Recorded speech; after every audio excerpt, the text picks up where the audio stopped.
the devourer of light who will eat the sun. You will suffer and die, along with everyone you love. That makes absolutely no sense.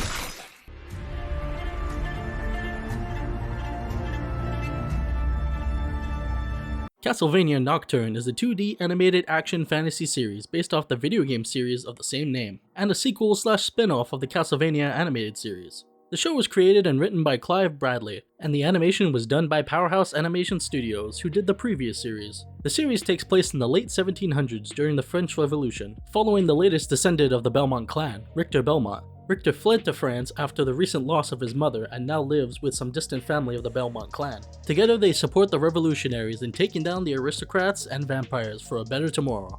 To hell with the natural order. No more kings, no more aristocrats. Vive la Révolution! Vive la Révolution! Richter is as confident as a Belmont can be, especially in his skills in combat while taking out vampires. However, he still has a lot to learn. Other characters include Maria Renard, a young woman who is a sorcerer trained by her mother.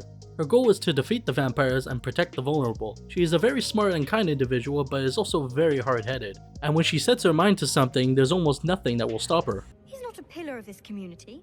Before the revolution, he spent all his time at court and probably forgot we existed, even though his wealth is thanks to the pain and suffering of every peasant within 40 miles. We have Tara, the mother of Maria, and mentor to both Maria and Richter. She is another kind and caring person who always puts everyone before her. She's also a strong sorcerer herself, and she would do anything to protect the people she loves.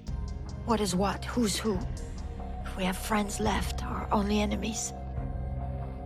This time I'm coming with you.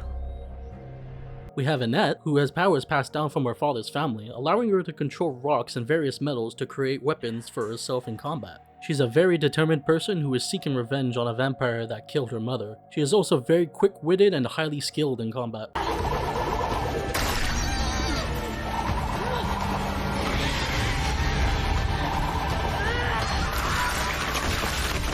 We also have many other characters, both friend and foe alike. Some help, while others try to prevent our protagonist from succeeding. Some more complex than others, but all leaving at least somewhat of an impact over the course of the story. The animation in this series is absolutely nothing short of phenomenal. It's just as good as the first series, if not better. The character designs are all great and the environments are all so detailed and vibrant. I'm in nothing but awe when watching any of the action scenes. It is just perfect. I would not change anything about it. I can rewatch those scenes over and over again and be impressed every single time.